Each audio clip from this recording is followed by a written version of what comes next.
ఈ రాకేష్ అభయ్తో ఏదో mind game ఆడబోతున్నాడు. Rakesh చెప్తావా చెప్పవా?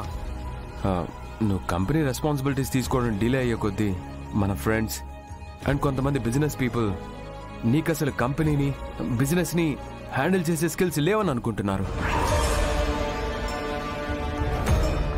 ఈ రీజన్ వల్లే జండే అంకుల్ నీకు రెస్పాన్సిబిలిటీస్ ఇవ్వడం లేదని రూమర్స్ క్రియేట్ చేస్తున్నారు. How dare! ఎవరన్నారు? ఒక్కరైతే చెప్పగలం, అనుకునే వాళ్ళందరికీ ఆన్సర్ చేయలేం కదా. దీనికి పరిష్కారం ఒక్కటే అబ్బాయి, నువ్వు అకి కంపెనీ రెస్పాన్సిబిలిటీస్ తీసుకోవాల్సిందే. అది డిసైడ్ చేయాల్సింది నువ్వు కాదు రాకేష్.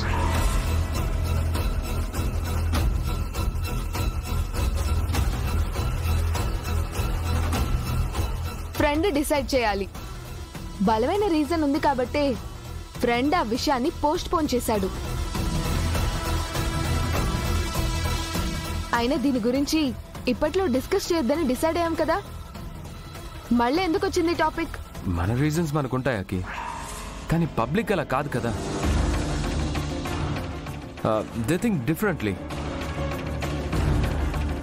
అసలు నువ్వేం ఆలోచిస్తున్నావో, ఏది కరెక్ట్ అనుకుంటున్నావో అది చెప్పు రాకేష్. అంత పెద్ద చదువులు చదువుకొని వచ్చి ఖాళీగా ఇంట్లో ఉండడం కరెక్ట్ కాదని నా అభిప్రాయం. బాధ్యతలు తీసుకుంటే ఏ ప్రాబ్లం అయినా ఎదుర్కోవడం తెలుస్తుంది.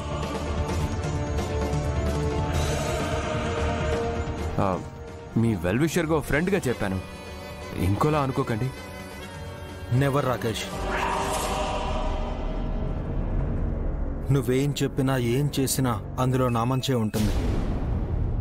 I agree with you. Friend, నేను ఒకే కంపెనీ రెస్పాన్సిబిలిటీస్ తీసుకోవడానికి ఏర్పాట్లు చేయండి.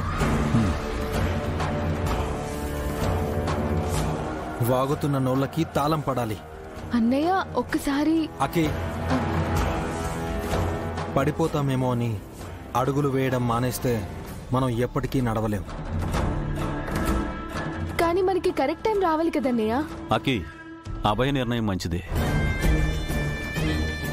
నేను వెంటనే మీరు కంపెనీ రెస్పాన్సిబిలిటీస్ తీసుకునే ఏర్పాట్లు చేయిస్తాను. Thank you friend, thank you so much.